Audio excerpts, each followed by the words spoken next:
Good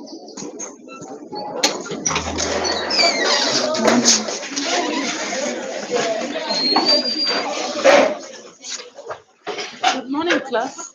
Good morning, Madam. Excellent. How are you? I'm fine. I hope you did the essays. Yes. Okay, so for now we go to the talking money. That's our next story.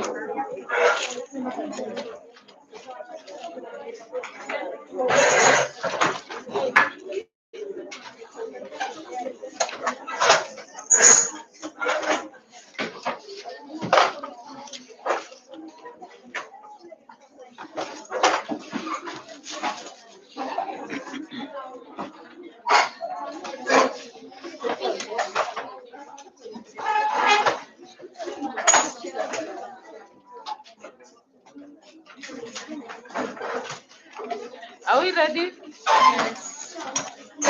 Yeah. Will the classes allow you? Huh? If the other teachers will allow you, rush so that we proceed.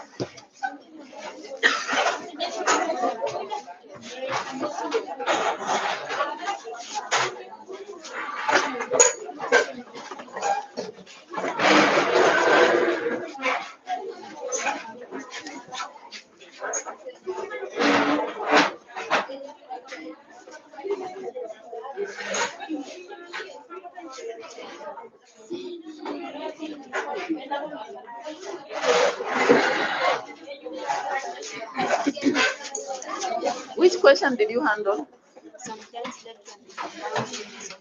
Oh, in Ivory Bangles.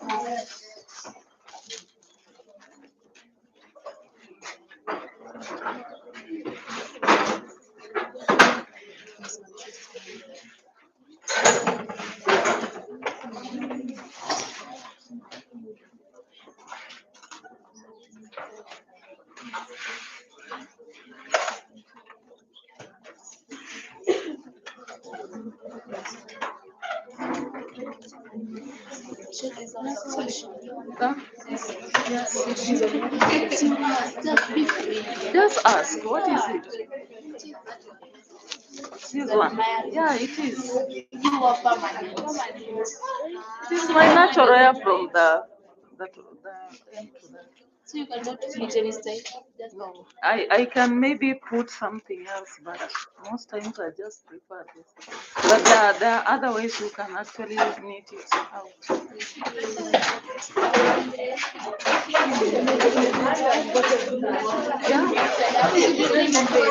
You? Sasa siwezi plotrai sababu unless niende nifungue. Madam inaweza jifunga ikaie. Siku hizi unaweza lipa around 4,000. Kuna vile wanatoa, lakini sitaki kutoa saa hii. Hata baadaye nikichoka.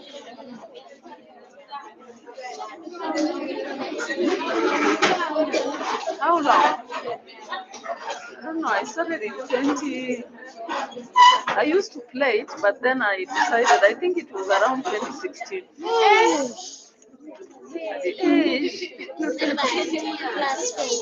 Around 2016, that's when I started, but it was already big. Like I don't know if it was that. Yeah. So that's why it's easy. Yeah. So you are set now, right? We can start. Talking money has been already tasted, and also an incident in the park. It was tested in 2024. Then 2025, they tested an incident in the park. So be aware, even though we have to go through, because there is a time, the other short story which the previous classes did, they repeated a story. That's why we just have to do it. But they have said it already. Yeah, so that is a story by Stanley Wu. Yeah, from Kenya. So it is associated more with us. So let's start reading. Daniel stood in his doorway and watched his elder brother as they walked.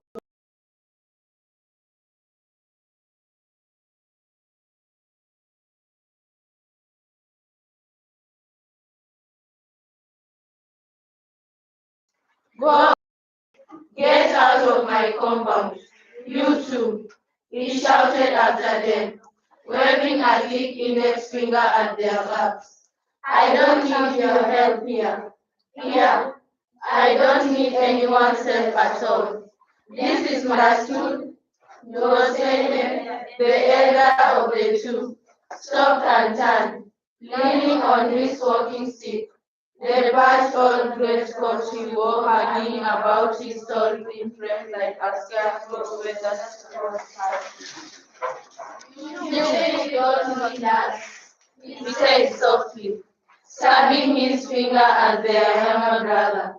Today your head has swollen like that of a child heavily taught in the love field. Hasn't it? No. Well, you will meet us someday, said the old man, with a slow nod, wiping at the line of sweat snacking out of his trembling mouth. Yes, you will eat that, I'll tell you, and you will send for us, turning.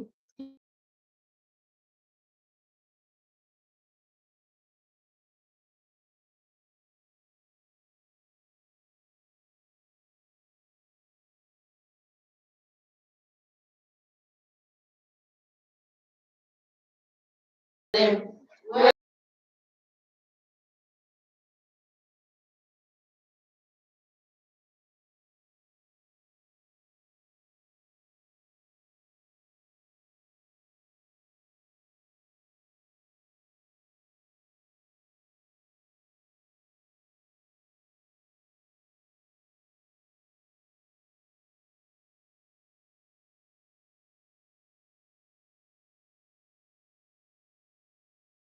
Outside and dash.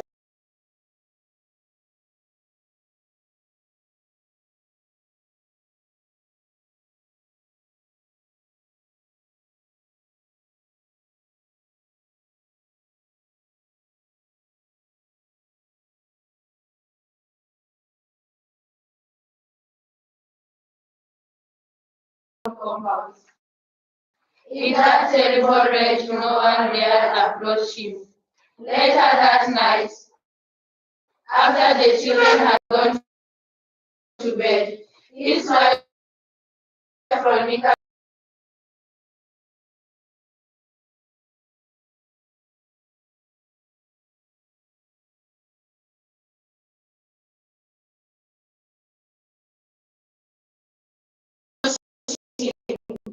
awaiting a response, but he said nothing. Mukidani, I am speaking to you. She carried on, emboldened. Do you even know those people you want to sell the land to? Eh, you know that hardly anyone in this village does business with the girls. Their money is not good.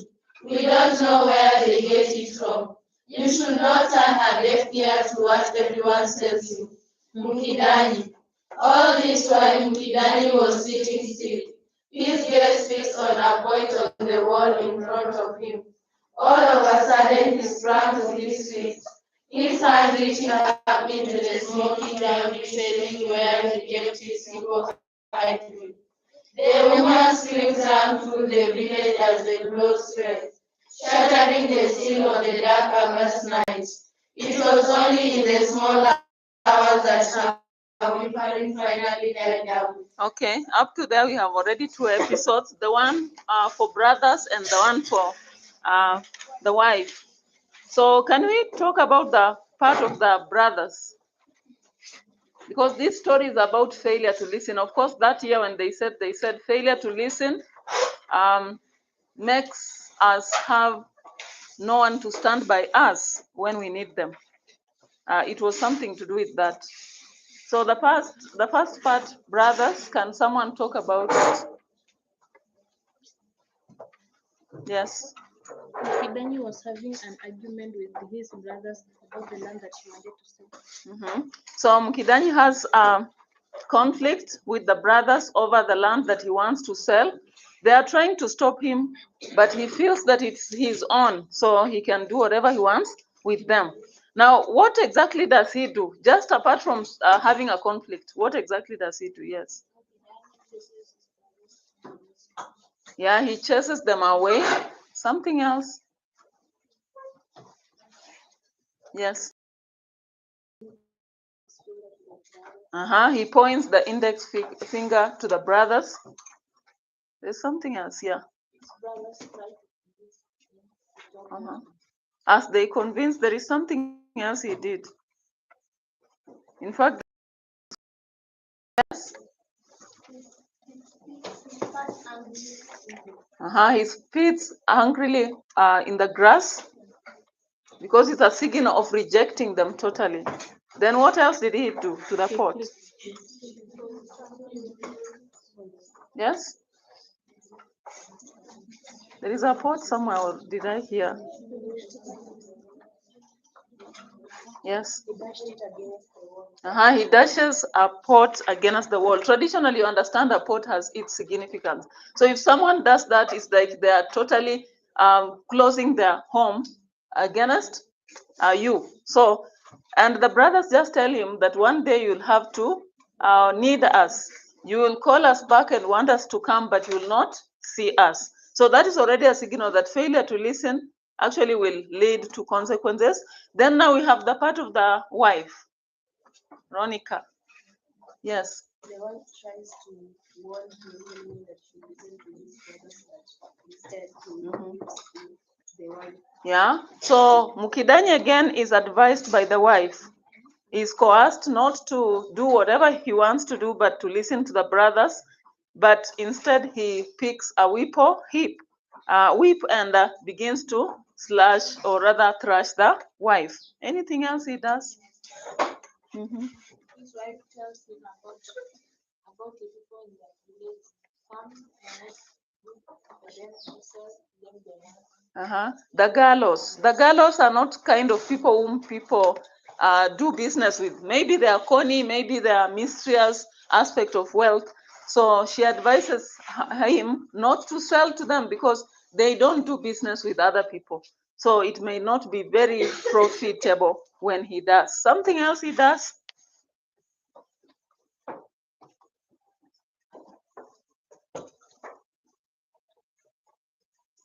What does Ronica tell him to do instead of selling? Yes.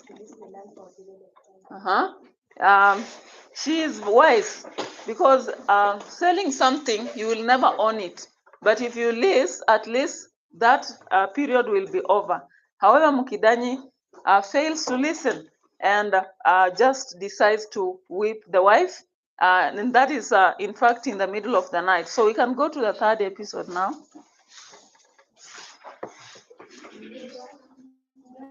Carlos' large four-wheel drive turned into the compound and drove up to the huge Mzuzu tree.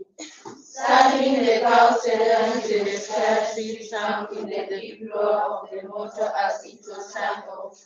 Mukidani came out of his house and went to meet his visitors. He was dressed in a long kitenge shirt that he kept at the bottom of the clothes strap for special occasions.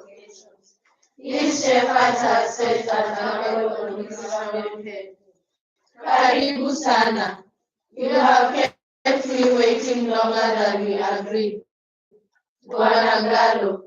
For a while there I thought you would not come, he said with a bright smile, glancing at the heavy watch on his wrist.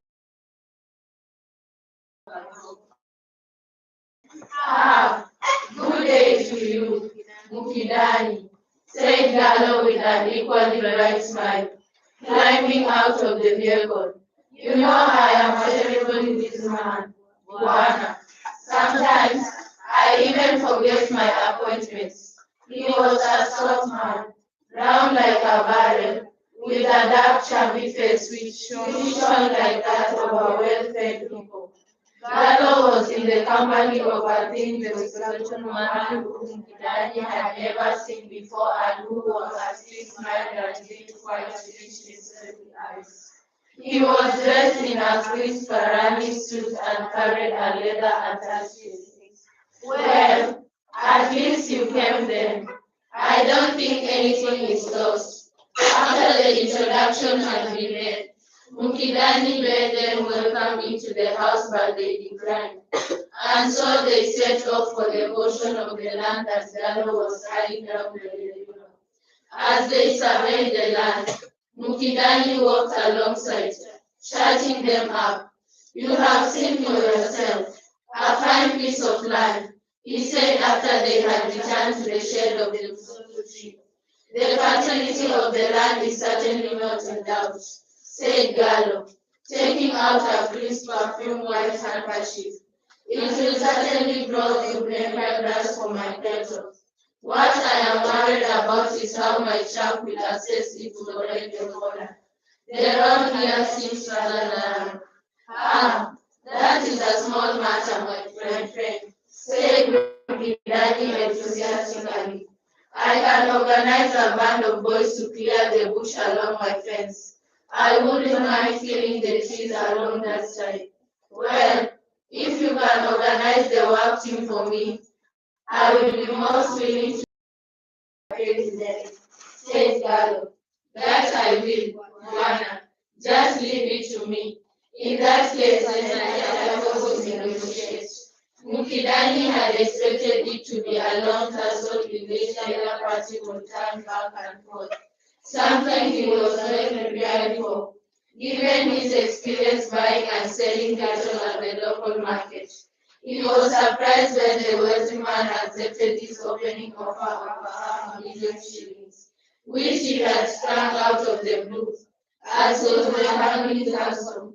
Really, his suggestion was that they could have pushed to have the figure. And he was even more surprised when Gallo slim accomplice rose and went into the car and returned shortly with another black leather briefcase. The slim man donned a pair of spectacles and opened the case. He took out a stapled sheaf of papers and scanned them briefly, entering some figures in the blank spaces in the spiral, before passing it across to Mukidani to sign. "You can put your sign at the places marked with an X," said the man in the crispy Swahili tone of a cultured man who spent his days in a news office. Now, the truth was that Mukidani had never been to any classroom to speak of. The few occasions his father, Kizungu, had attempted to take him to the local school, he had jumped out through the window and dashed across the yard, hopping over the school hedge and away to the marshes down the river, where he passed his day with his friends playing simbi and roasting maize at the garden of farmers' But But that was not to say that the lack of classroom education had denied him much in life. For soon after he came of age and graduated from the marshes and got married, he moved to the local cattle market, where he perfected the art of buying and selling, mastering the steadfast air with which he arrested and buying and the firm handshake, the chop, the shoulders, and whiskey. there is something happening. Are you reading French? Because I can't get it. For soon? For soon after he came of age and graduated from the marshes and got married, he moved to the local cattle markets, where he perfected the art of buying and selling, mastering the steadfast air with which he arrested the buyer and the firm handshake that settled the shoulder and which stayed a deal like nothing else he knew of. Thereafter, he left market and passed by the butchery for a cut of meat before retiring to laugh off the day's good fortune with his buddies at the beer boards, stealing pinches at the ramp of the fat properties. His day ended. But right then, confronted with the papers reading his signature, he felt that perhaps Rosene and Agoya were not so bad to have around after all. The slim man promptly surmised the cause of his discomfort and rushed off to fetch an infant, to which Mukidani applied his thumb and transferred the prince to the places the man pointed out. It was a routine he was more accustomed to whenever he went to the local tea banda where he delivered his little crop of tea for the monthly pay and even at the bank in Kakamega for the end of year bonus. The messy paper business dangling. Mukidani was even more surprised when the steel man opened the briefcase and directed into his way, exposing the contents of him. Mukidani had handled a bit of money in his cattle set, but he had never seen that much money all at once. Inside the leather case, stuck in huge notes, were bundles and bundles of money in used bills that were held together with rubber bands, just like in the bank at Kakamega. You are half a million, Mukidani, said Gallo coolly, as if he was offering 200 shillings for a kilo of meat at the local butchery. You can count it. Take your time. Well, won't you count it? Said Gallo, his brow slightly raised after a length of time elapsed in which Mukidani just sat there staring at the money in the case in his lap. We really need to be getting on our way for some other business. Ah, I don't think there is need, said Mukidani nervously, passing his trembling hand over the top rope. I trust you, my friend. I don't think you would like to have last man. Well, in that case, then I suppose you release us. Still, just in case anything comes short in your county, I will be very willing to come back and settle with you, said Gallo with a confident smile. I will tell you when we will be going to Kakamega to sort out the transfer and title deed at the survey office. Good day to you guys and looking forward to us being good neighbors. Okay, we can go back and discuss the first episode where the Gallos have arrived. Now I want you to see that in the entire process, of course, there are several procedures he goes through, but there are things that he doesn't do right in the process of selling land. So let's establish that.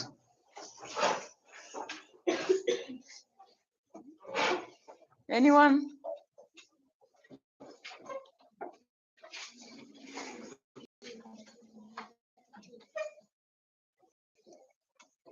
Yes.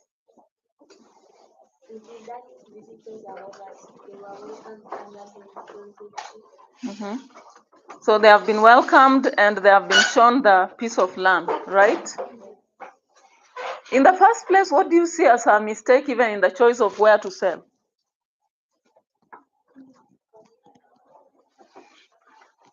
Yes? Anyone? If that was your land, would you sell that portion of land he's selling? Why? Yeah, imagine that is the source of water for your farm, for your whatever. In case you sell it and somebody fences it, will you have access to water? And water is everything. So that is the first mistake we see. Choice of where to sell. Then in the entire discussion and processing, which mistakes do you realize? Yes.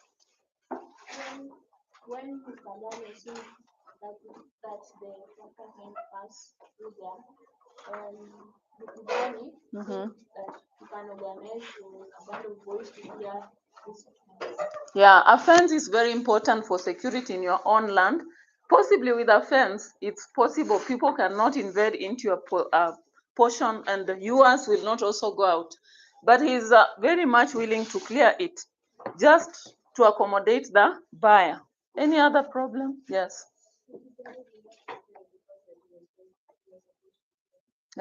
You can't read. So when you are not reading, what if this person has written that they have bought a whole acre when they are just buying maybe 50 by 50? You realize that he needed other people who are informed others, right? But he didn't listen to them. So he did not even want to involve them. In fact, if you are selling land, do you sell alone?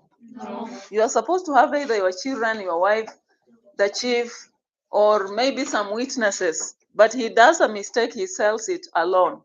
So if they turn against him and the papers are being signed and they go with it, then he has a problem. Any other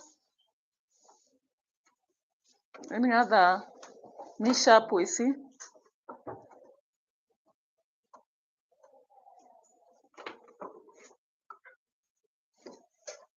Mm-hmm. When Mukidani was given the money, he Yeah. didn't bother counting. Yeah. However much, 500,000 is not much. So counting it, if you are unable to count it, because really that's a transaction, and they were willing to give him enough time to count, but he was unable to count. He just said, I trust you. How do you trust people with money? Giving you money, then you just say, I hope you will not do this and whatever. If he would have checked, he would have known how much it was and what condition it was and all those things. Again, if you are scared of money, what happens whenever you are selling something and it's you are going to receive a lot of money? You should prefer a check or something. They write a check, you have an account, then you just go deposit it. You don't allow cash. That is something he would have done. Now that he always goes to the cooperative end month, he would have done that instead of taking cash.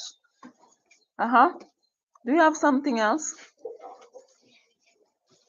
I think it's just that. But we realize also the effects of illiteracy are coming out here, because this story is about effects of illiteracy and also failure to listen, and something to do with that. Now, what are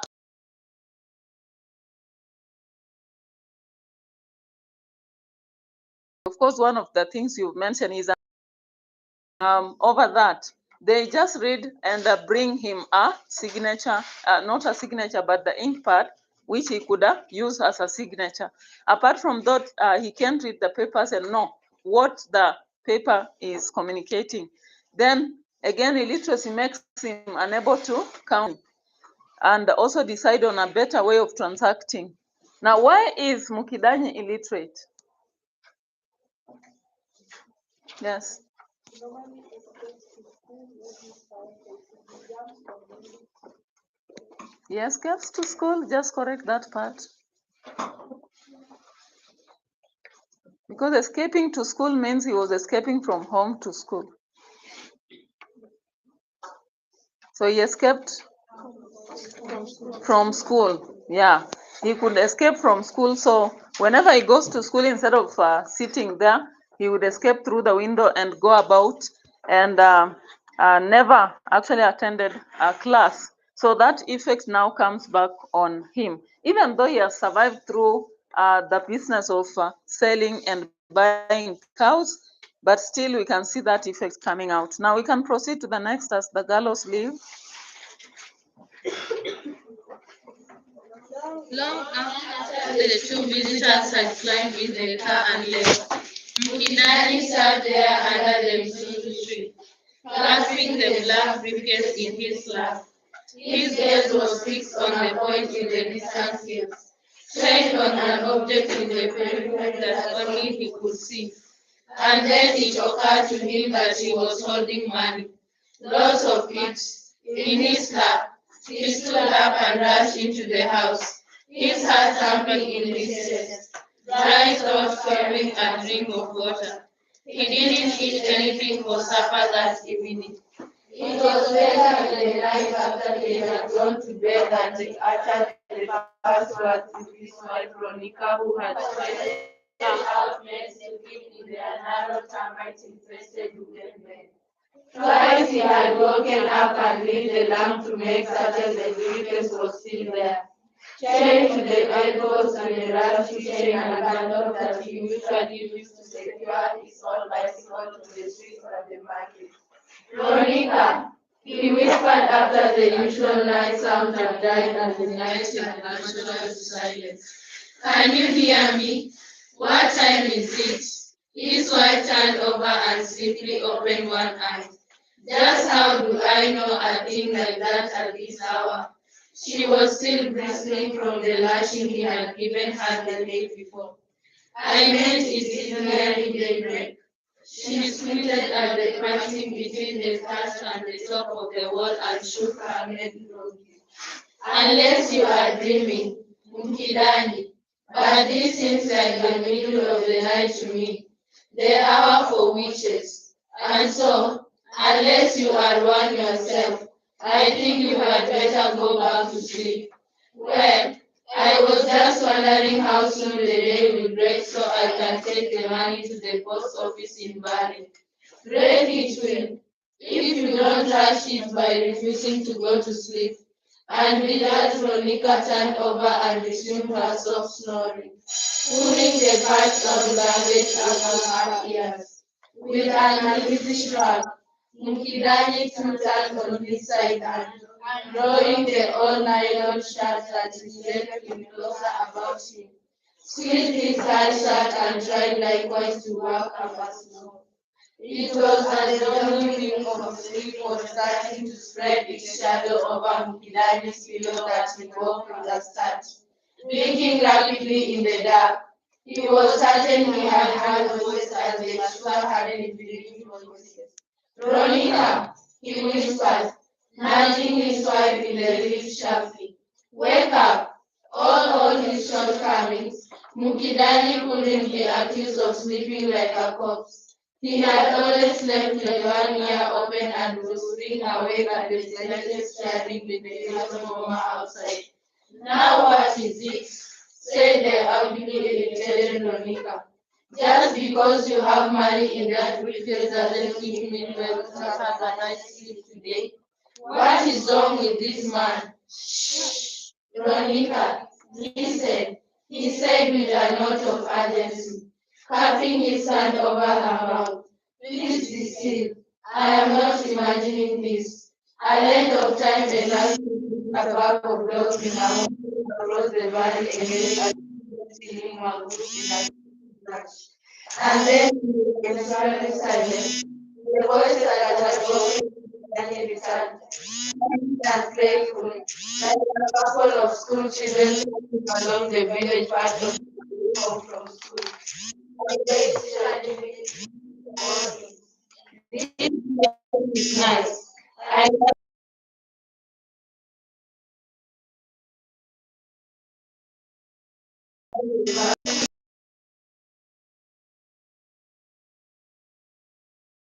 come here close to the fire. We will grow fat in a couple of days. Magu, Magu, and our new hosts are kind hearted people too. Yes, they welcome us readily, and they have space to play. Magu, Magu. Mukidani had promised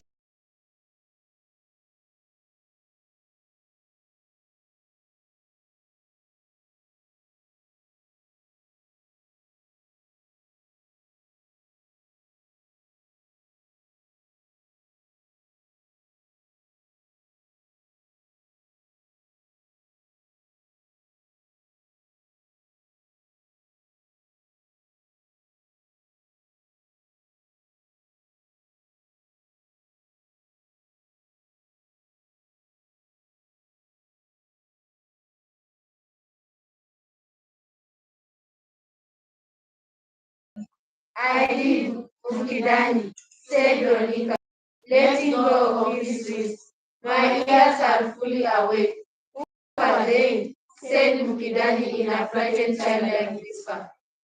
Ask who are they? Do you? Said Veronica in a shrill voice, sitting up in bed. Her breath was whistling through her thick and dense darkness. Her tones scolding. I will be damned, but those were certainly other spirits speaking. I have no doubt in my mind about it. I have heard of these things before, but today was really my first encounter with them. Light the lamp, I say. But Mukidani's hands were shaking as he groped about the matchbox and put a flame on the sooty giant lamp on the rack above the bed. Yes, now you will listen to people, Mukidani. Now you will listen. I tell you, said Veronica, springing out of bed and moving to the far end of the room. I think we should stop. The teacher is already here. We'll proceed. Kitambo hiyo ya Viganda eti mashetani yanaongelelea kwa pesa.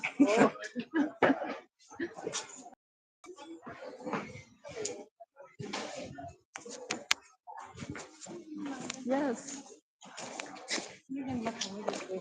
Okay. I'm not sure either I is frustrated or I made the right thing. So I just come so that you can explain for me I have made a mistake. It's okay.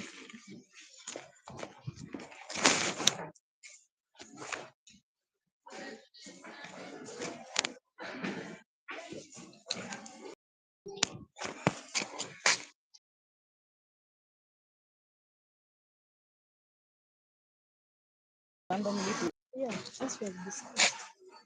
Yeah, you are supposed to form current just compose. Now you pick serious people and you come together so that you enhance your performance. You have a question with that. Yes. It's okay.